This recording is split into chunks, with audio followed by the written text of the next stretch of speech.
आप देख रहे हैं इंडिया न्यूज। सबसे पहले देश, आपके साथ मैं रचना बंसल। शुरुआत करेंगे खबरों की। सबसे पहले खबर दिल्ली चुनाव से जुड़ी हुई है। नामांकन से पहले सीएम आतिशी पर एफआईआर दर्ज हो गई है। गोविंदपुरी थाने में दर्ज की गई है एफआईआर। चुनाव प्रचार में सरकारी वाहन इस्तेमाल करने का आरोप उन पर लग गया है। आचार संहिता के उल्लंघन की शिकायत के बाद ये एफआईआर उन पर दर्ज हुई है। दिल्ली में सियासी वार पलटवार तो चल ही रहा है, लेकिन इस बीच की गई है एफआईआर भी, जो कि दिल्ली की मुख्यमंत्री के खिलाफ है। नामांकन से पहले सीएम आतिशी पर यह एफआईआर हो गई है। कल हमने देखा था कि किस तरीके से कालका जी मंदिर गई थी, फिर उसके बाद गुरुद्वारे पहुंची और फिर रोड शो उनके जरिए निकाला गया था। बीजेपी ये कह रही है कि सरकारी वाहन का इस्तेमाल करके आचार संहिता का उल्लंघन दिल्ली की मुख्यमंत्री ने किया है। ऐसे में नॉमिनेशन से ठीक पहले ये एफआईआर मुश्किलें बढ़ा सकती है और दिल्ली की सियासत में और भी ज्यादा उबाल ला सकती है, क्योंकि ऐसा नहीं है कि आम आदमी पार्टी चुप रहेगी। आम आदमी पार्टी के जरिए इस पर कोई ना कोई कटाक्ष या जवाब जरूर दिया जाएगा। चुनाव प्रचार में सरकारी वाहन का इस्तेमाल करने के आरोप में आम आदमी पार्टी घिर गई है। दिल्ली की मुख्यमंत्री आतिशी पर एफआईआर दर्ज कराई गई है। गोविंदपुरी थाने में ये एफआईआर आतिशी के खिलाफ हुई है। नॉमिनेशन से ठीक पहले मुख्यमंत्री आतिशी पर यह एफआईआर कराई गई। चुनाव प्रचार में सरकारी वाहन का इस्तेमाल किया गया, ये आरोप लगाया गया है। आज ही नॉमिनेशन होना है।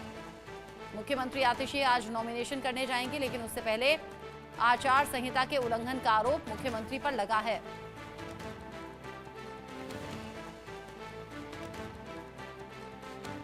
दिल्ली से बड़ी खबर, दिल्ली चुनाव से जुड़ा बड़ा अपडेट। आप जानिए, एक तरफ तो नॉमिनेशन का अपडेट मिल ही रहा था। नॉमिनेशन आज मुख्यमंत्री आतिशी का होना है। कांग्रेस नेता अलका लांबा का नॉमिनेशन करेंगी, लेकिन नॉमिनेशन से ठीक पहले एफआईआर दर्ज हो गई है। मुख्यमंत्री आतिशी पर यह एफआईआर हुई है गोविंदपुरी थाने में, क्योंकि चुनाव प्रचार के लिए उन्होंने सरकारी वाहन का इस्तेमाल किया, ये आरोप उन पर लग रहा है।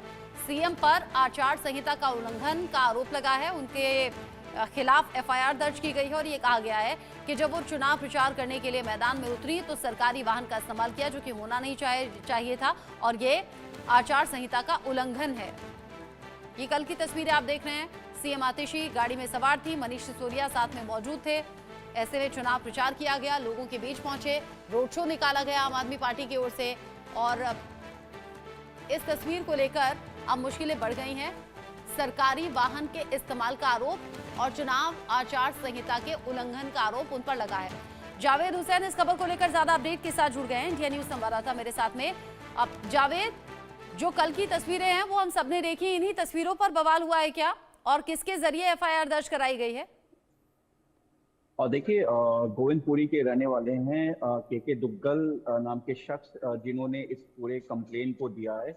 और इसमें बीएनएस यानी कि भारतीय न्याय संहिता 223 मॉडल इलेक्शन कंडक्ट, और दूसरा जो सरकारी वाहन को इस्तेमाल किया गया है, इससे हाँ। चुनावी में जो दिल्ली के मुख्यमंत्री। अच्छा, वो तस्वीरें एक बार हम दिखा दें। आपने कहा कि गोविंदपुरी से के दुग्गल नाम के शख्स हैं जिनके जरिए एफआईआर दर्ज कराई गई है। ये वो तस्वीरें हैं जो हम दिखा रहे हैं, और इन्हीं तस्वीरों के आधार पर आतिशी मुख्यमंत्री हैं दिल्ली के, और अब उनके खिलाफ हो गई है एफआईआर दर्ज।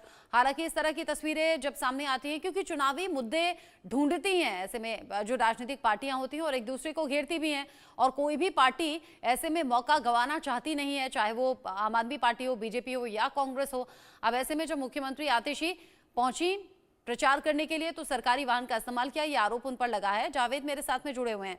जावेद, के दुग्गल नाम के शख्स हैं जिनके जरिए ये एफआईआर दर्ज कराई गई है, मुश्किलें कैसे बढ़ सकती हैं मुख्यमंत्री की? देखिए, किसी भी तरीके से पॉलिटिकल में कोई भी अपने किसी भी सरकारी या किसी उस पद का इस्तेमाल नहीं कर सकता है जब model role of conduct election मतलब आचार संहिता लग गया हो। ऐसे में जो आतिशी मालिनी है वो अपनी सरकारी गाड़ी, जो आरोप है कि उन्होंने अपनी सरकारी गाड़ी का इस्तेमाल किया, जिसमें पीडब्ल्यूडी के जो एग्जीक्यूटिव इंजीनियर हैं संजय कुमार, उनके खिलाफ मामला दर्ज किया गया है। और जो सेक्शन बीएनएस 223 के तहत होगा उस पर उन पर कार्रवाई की जाएगी, और एफआईआर में साफ लिखा हुआ है। और ये दिल्ली पुलिस ने इसको पहले इलेक्शन कमीशन को भी भेजा, क्योंकि इलेक्शन के दरमियान और नॉमिनेशन के दरमियान आतिशी सरकारी गाड़ी का इस्तेमाल किया था, जिसको लेकर एक लेटर जो है इलेक्शन कमीशन को भी लिखा गया है। और जो नोडल ऑफिसर है होते हैं जो इलेक्शन में अपॉइंट किए जाते हैं, उनको भी इस बारे में जानकारी दी गई है। और उसके बाद दिल्ली पुलिस ने गोविंदपुरी थाने में इस पूरे मामले को दर्ज किया है।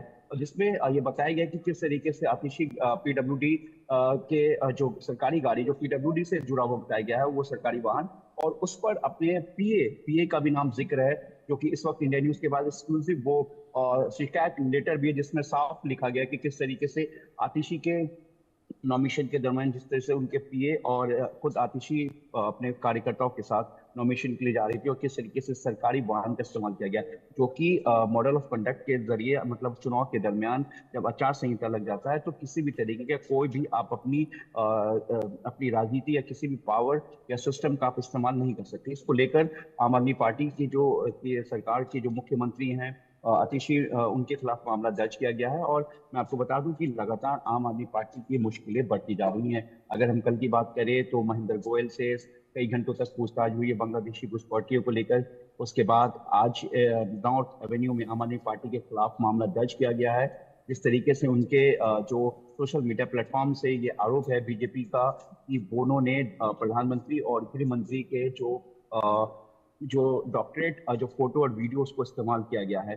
के बाद अब आतिशी मलिन के खिलाफ तो लगातार जो चुनाव आयोग है उसका साफ कहना है कि वो किसी भी पार्टी या किसी के लिए नहीं, जो एक रूल है, जो कानून, जो इलेक्शन, जो एक आचार संहिता कहता है, उसी के दरमियान हर किसी के खिलाफ कार्रवाई होगी जो कि इस नियम को चुनाव के दरमियान नियम को तोड़ते हैं। तो ये साफ है कि जिस तरीके से वीडियो में भी साफ दिख रहा है, और जो शिकायत करता है उन्होंने भी अपने कंप्लेंट में साफ जिक्र किया है, और दिल्ली पुलिस ने अपने एफआईआर में जांच के दौरान उन्होंने एग्जीक्यूटिव इंजीनियर जो कि साउथ ईस्ट डिस्ट्रिक्ट के हैं संजय कुमार, उनके खिलाफ अगेंस्ट मामला दर्ज किया है, और सरकारी गाड़ी है जो पीडब्ल्यूडी से जुड़ा बताया गया है। तो कहीं ना कहीं आम आदमी पार्टी की मुश्किलें बढ़ रही हैं, और लगातार जिस तरीके से इस नियम को तोड़ा गया है तो वो कहीं ना कहीं पूरे तरीके से कानून के तहत ये कार्रवाई की गई है। जी, आप कह रहे हैं कि कानूनी ये कार्रवाई है। ये बताइए कि आम आदमी पार्टी की तरफ से किसी का भी रिएक्शन सामने आया क्या, या फिर मुख्यमंत्री ने कुछ कहा क्या? और ये चुनावी मौसम है, ऐसे में तो मुद्दे भुनाने की कोशिश में हर पार्टी रहती है, बीजेपी इसे कैसे देख रही है? देखिए, बीजेपी के लिए एक अहम मुद्दा बन गया है, क्योंकि चुनाव है। चुनाव में हर राजनीति पार्टी कहीं ना कहीं ये चाहती है कि किसी तरीके से विपक्ष या जो उनके प्रतिद्वंदी पार्टी है जो उनके सामने चुनाव लड़ रहे हैं, उनका कहीं ना कहीं कोई ऐसी चीजें सामने आए जिसको लेकर कोई भी पार्टी मुद्दा बना सके। तो जिस तरीके से प्रधानमंत्री, गृह मंत्री का मामला सामने आया हो, या फिर आपको बांग्लादेशी घुसपैठियों का मामला, और अब मुख्यमंत्री जो कि नॉमिनेशन के लिए जा रही थी और सरकारी गाड़ी का इस्तेमाल किया गया और जिसको लेकर बाकायदा शिकायत दी गई है, तो कहीं ना कहीं अब जो एक आम आदमी पार्टी वर्सेस जो बीजेपी, या यूं कह सकते हैं कि कांग्रेस भी, इसमें कहीं ना कहीं अब कुछ ही देर में ये रिएक्शन सामने आना शुरू हो जाएगा, और एक दूसरे पर लगातार जो तल्खबाजी की जा रही है, बयानबाजी की जा रही है, वो साफ देखने को मिलेगा। बयानबाजी और बढ़ सकती है, टकराव और ज्यादा बढ़ सकता है। चुनाव अब नजदीक है भी, 5 फरवरी चुनाव होना है, 8 फरवरी काउंटिंग, यानी कि ये मालूम हो जाएगा किसकी बनेगी सरकार। दिलचस्प रहेगा देखना। जावेद, कुछ और रिएक्शंस होंगे तो आपके जरिए दर्शकों तक पहुंचाएंगे। अभी के लिए शुक्रिया आपका। अगली खबर का रुख करेंगे। 2025 में हज यात्रा पर जा सकेंगे